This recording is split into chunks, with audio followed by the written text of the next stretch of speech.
My name is Daniel Carter, and 3 years ago, my mother-in-law tried to charge me rent for a building I secretly owned. The best part? She had no idea whose name was actually on the ownership records. Neither did my wife, neither did my father-in-law. And by the time they found out, it was already too late. But to understand how that happened, you need to understand the kind of family I married into. Because some people don't just look down on you. They build their entire identity around believing they're above you. When I met my wife, Olivia, I was 29 years old. At the time, I owned a small software consulting company. Nothing flashy, no luxury cars, no private clubs, no designer suits, just a business that paid well and allowed me to live comfortably. Olivia came from a very different world. Her parents were obsessed with appearances. They judged people based on money, status, and job titles. If someone drove an expensive car, they were important. If someone worked quietly and stayed out of the spotlight, they barely existed. Unfortunately for me, I fit into the second category. The first time I met Olivia's mother, Susan, she looked me up and down and asked, "So when do you plan on getting a real career?" I thought she was joking. She wasn't. That was the beginning. For years, she found ways to remind me I wasn't good enough. Too quiet, too simple, too ordinary. Nothing I did ever impressed her. What made it worse was that Olivia rarely defended me. She would laugh awkwardly and tell me not to take it personally. That's just how mom is. Anyone who has ever heard those words knows exactly how useless they are. Still, I tolerated it because I loved my wife, or at least I thought I did. Then came the apartment building. The property sat in a rapidly growing district downtown. It wasn't huge, only 4 floors, but the location was excellent. Years earlier, an investment group had quietly sold ownership shares during a financial downturn. Most people ignored it. I didn't. Through a holding company, I purchased a controlling interest. Nobody outside my attorney and accountant knew, not even Olivia. I kept my investments private because I preferred peace. Big mistake. Because secrecy creates assumptions, and people love assumptions. About 6 months later, Olivia's parents announced a family business venture. They had invested in several rental properties and wanted to present themselves as real estate experts. Every family gathering suddenly became a lecture about property ownership. Susan especially loved talking about wealth. According to her, successful people owned buildings. Successful people collected rent. Successful people controlled assets. The irony still makes me laugh. One evening during dinner, Susan asked where I planned to move after our current lease expired. "We'll probably stay where we are for now," I replied.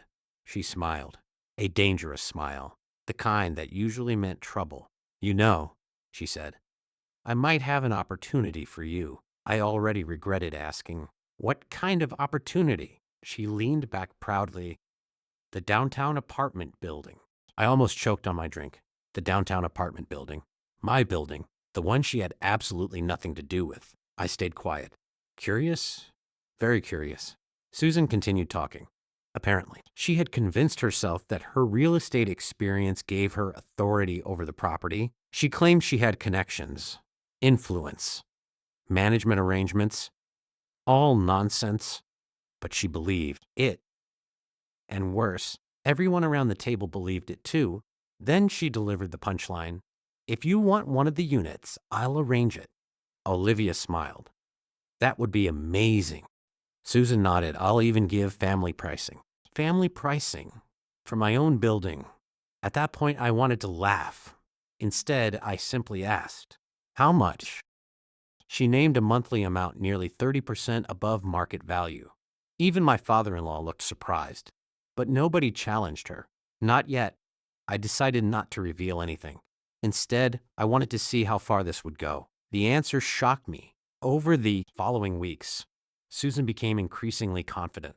She started acting like the property belonged to her, giving tours, making promises, offering rental advice. At one point, she even referred to herself as a landlord. Every time I heard a new story, I became more curious. How long could someone maintain a lie they genuinely believed? Apparently much longer than I expected. Then came the charity gala, a large event attended by local business owners, investors, and developers. Susan loved those events, not because of charity, because of attention. She treated every gala like an opportunity to show off. That night, she introduced herself to everyone as a real estate investor. She spent hours talking about the downtown building, my building. At one point, I overheard her telling a group of guests, "We're considering increasing rental rates next year." Interesting. Then she saw me listening. Her smile widened. Perfect. She wanted an audience. So did I. Susan raised her glass. "Daniel," she said loudly. The room grew quiet. "I've been meaning to discuss your rental arrangement." Several people turned toward us. Olivia looked uncomfortable. Susan continued, "If you're going to stay in one of our units, we'll need a signed lease." There it was. Public humiliation. Exactly what she wanted. The room waited for my response. I glanced around. Business owners, attorneys, developers, investors. People who understood ownership. People who understood records. Perfect audience. I set down my drink, then asked a simple question. "Your unit?" Susan smiled. "Of course." I nodded. "That's interesting." She frowned. "What does that mean?" I reached into my jacket pocket. My attorney had prepared several copies weeks earlier, just in case. You never know when preparation becomes useful. I handed her a folder. She opened it. The confidence disappeared almost immediately. Then confusion appeared. Then panic. The ownership records clearly showed the controlling shareholder of the property. My company, my signature, my name. The room became completely silent. Susan stared at the paperwork, then stared at me, then back at the paperwork. Her face turned pale. Someone nearby asked, "Wait, Daniel owns the building." I nodded. Majority ownership. The silence became almost painful. Susan attempted a laugh. A weak one. The kind people make when reality suddenly attacks their ego. "There must be some mistake." "There isn't." My attorney stepped forward. He happened to be attending the gala. Coincidence? Not exactly. He introduced himself and confirmed every document, every signature, every record, every filing. Completely legal, completely verified. Susan looked like someone had unplugged her brain. Then things got worse, much worse. One of the investors present recognized the building. He asked a question, a very unfortunate question. "If you own the property, why has Susan been presenting herself as management?" Excellent question. One I also wanted answered.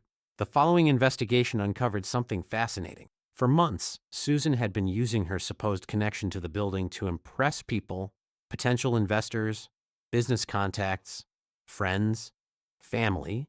Nobody had verified her claims. They simply believed them because confidence often sounds like truth until evidence arrives. By the end of the month, several business relationships disappeared. Investors stopped returning calls.